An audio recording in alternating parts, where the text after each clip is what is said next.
আজকে ব্লগটা একটু অন্যরকমভাবে শুরু করছি।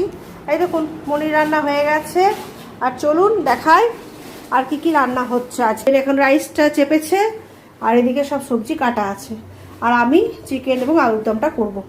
আর এইদিকে আমার চিকেন পড়ে আছে, ধোয়াধুয়ি পরিষ্কার হয়ে গেছে। এটাকে আবার ম্যারিনেট করব, চিলি চিকেন হবে।